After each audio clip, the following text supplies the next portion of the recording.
Então veja bem que o próprio Jesus deu exemplo. Talvez alguns perguntassem, como que o Evangelho é para ser pregado também aos gentios se Jesus não pregou aos gentios? Acontece que nós temos aí esses dois importantes exemplos. É claro que Jesus fez muito mais coisas do que está escrito, mas para a confirmação de que ele pregou também às pessoas que não eram judeus, está aí o exemplo da mulher cananeia e do centurião, né, que também se converteram, que ouviram a palavra de Jesus, né, ouviram a mensagem de Jesus. Jesus fez milagre na vida deles. Então, Jesus estava comprovando que o Evangelho deveria ser levado também a outras nações. Número 10. Onde é relatada a salvação dos gentios nos Atos dos Apóstolos? Complete.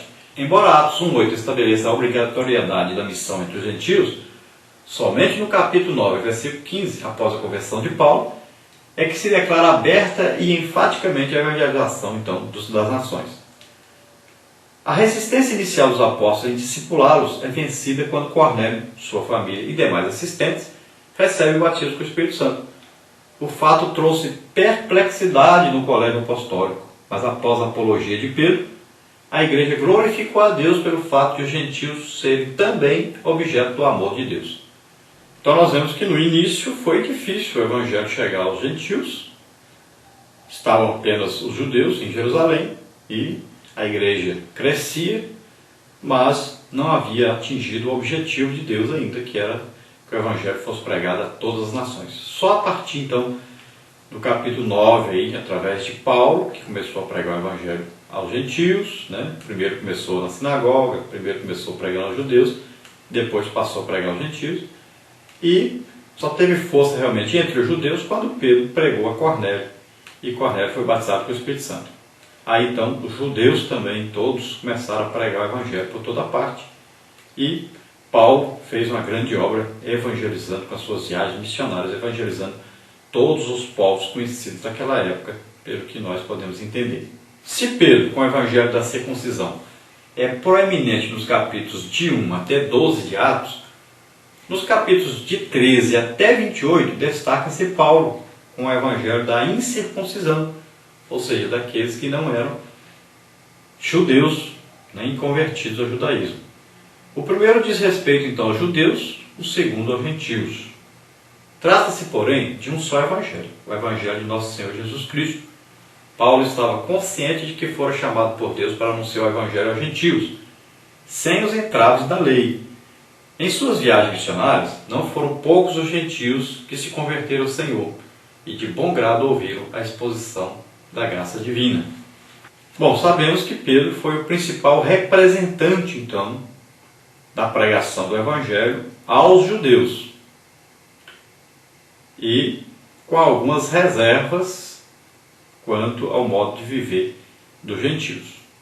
E Paulo foi chamado para pregar o evangelho aos gentios, o evangelho da graça de Deus, sem nenhum tipo de exigência quanto ao cumprimento da lei, ou a guarda de um dia, ou as leis dietéticas, nada disso.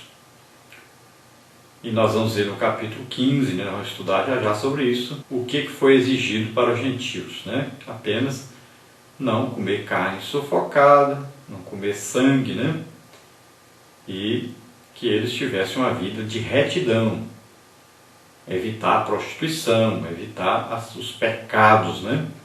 E nós vamos ver, e nós vamos estudar sobre isso brevemente, nesse trimestre, sobre o que foi decidido para os gentios, apenas a exigência então de evitar a todo custo a prostituição, os pecados sexuais, que era normal entre os gentios, e também que eles não comessem sangue, não comessem carne sufocada. A palavra de Deus condena isso terminantemente entre todos, tanto quanto aos judeus como aos gentios. Alguns dizem que não tem problema nenhum e comem, e outros acreditam que tem problema e não se deve comer, então, sangue, né? Mas é melhor ficarmos com a palavra de Deus e obedecermos. Se foi ordenado para que não houvesse escândalo na igreja, então nós devemos ainda obedecer para que não haja escândalo na igreja. Então evitarmos de toda maneira não comermos sangue e também evitarmos a prostituição, todos os pecados sexuais, porque isso ofende a Deus e destrói, mata a comunhão nossa com Deus. Então devemos evitar a todo custo. Parte 3. Judeus e gentios unidos por Deus mediante a cruz. Ao defender a difusão do Evangelho entre as nações, afirmou Pedro: Deus visitou os gentios para tomar deles um povo para o seu nome. Quem é esse povo? Então esse povo é a igreja formada por judeus e gentios em Cristo. De ambos fez ele um só povo, derribando a parede de separação que estava no meio, e pela cruz reconciliou ambos com Deus em um corpo. Dessa maneira o Espírito Santo revela a Paulo que os gentios não são mais estrangeiros, ou seja, goi, e nem forasteiros, mas concidadãos dos santos, da família de Deus, co-herdeiros e participantes da promessa em Cristo pelo Evangelho. Então é revelado a Paulo um mistério que estava oculto em todo o Antigo Testamento e até para a igreja recém-nascida estava oculto esse mistério, que era a igreja, o corpo de Cristo na terra, tendo a cabeça desse corpo Jesus, e o corpo formado então por todos que aceitam Jesus como Senhor e Salvador. Esta é a igreja de Deus na terra, é o corpo de Cristo que marcha pregando o Evangelho a todas as criaturas. Número 13. Como foi a expansão da igreja entre os gentios? Então, através de suas viagens missionárias, Paulo propagou o Evangelho entre os povos e culturas conhecidos naqueles dias. Em várias regiões estabeleceu ele igrejas constituídas notadamente por gentios. Nós vamos estudar mais detalhadamente sobre isso mais para frente, nas lições que estão aí à frente. Mas devemos saber que Paulo, então, através das viagens missionárias, ele foi chamado por Deus, escolhido por Deus e enviado. Ele foi e abriu igrejas por toda a parte. Onde ele passava, ele abria igrejas, deixava ali irmãos dirigindo aquela igreja, passava para outra cidade, pregava o Evangelho, ganhava as almas, abria igreja, passava para outra cidade, e assim foi. Ele evangelizou todo mundo conhecido da sua época com a pregação do Evangelho, levando essa mensagem preciosa. E nós devemos continuar essa tarefa que Paulo iniciou. Nós nunca terminamos, nunca conseguimos atingir todo mundo até hoje. Nós devemos, então, levar esse Evangelho o mais rápido possível a todas as pessoas, todas as etnias. Tem muita gente ainda que não tem nem uma linha do Evangelho na sua língua. Tem muita gente que nunca ouviu nem o nome Jesus, mas são milhões de pessoas ainda. Devemos tomar muito cuidado com o chamado de Deus para nós. Devemos levar o Evangelho a toda criatura. Conclusão, complete. A evangelização dos povos é o maior desafio da igreja moderna. A responsabilidade é nossa. O Senhor confiou-nos a grande comissão para que, sem remissões, alcancemos os confins da terra. Ele deseja que todos os gentios sejam salvos. Número 15. Você sabia que muitos povos ainda não ouviram falar de Jesus? Como responderá você a esse grande desafio?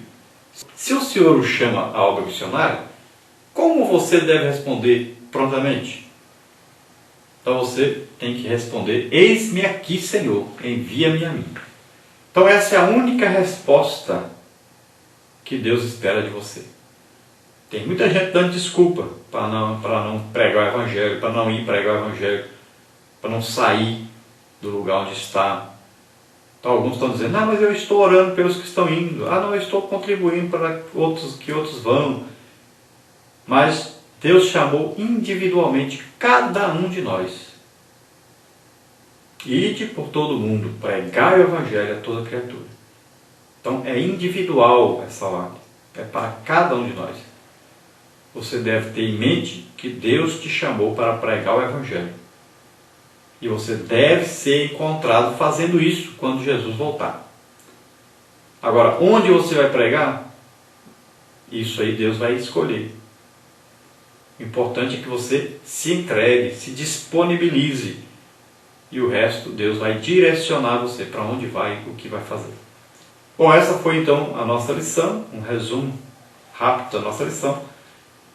E vamos orar agora. Se você que está ouvindo, está assistindo, quer aceitar Jesus como Senhor e Salvador, é o momento de você fazer isso.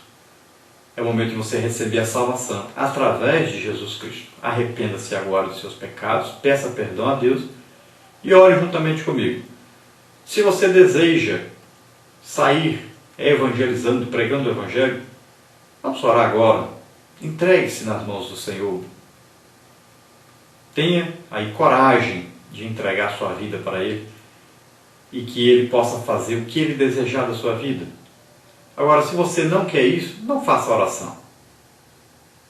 Porque Deus não quer que você seja obrigado a fazer as coisas, mas Ele quer que você se entregue totalmente, de livre e espontânea vontade. Vamos orar então. Pai, em nome de Jesus, essas vidas que estão diante de Ti agora, que estão aceitando a Jesus Cristo como Senhor e Salvador para serem salvas a partir de agora, para entrarem para o Seu reino. Pai, em nome de Jesus, salva, Senhor, essas pessoas, escreve os seus nomes no livro da vida, perdoa todos os seus pecados. Oh, regrara minha força e renascimento. Ah, Senhor, revela a eles, Pai. Revela a Tua luz. Ó Deus, Jesus disse, eu sou o caminho, a verdade e a vida, e ninguém vem ao Pai senão por mim. Ó Deus, ajuda-os. Jesus disse, quem me segue não andará em trevas. Eu sou a luz do mundo. Ó Senhor, ajuda essas vidas. Pai, aqueles que se chegam a Ti e agora dizem, Senhor, eu estou pronto, eu quero fazer a Tua vontade. Me leva para onde o Senhor quer me levar. Faze conforme a Tua vontade. Ó Senhor, recebe-os, ajuda-os, capacita, Senhor, essas vidas para fazer a Tua obra, a levarem a Tua semente, a Tua palavra a todas as nações. Em nome de Jesus nós te agradecemos. Amém. Glória a Deus. Aleluia.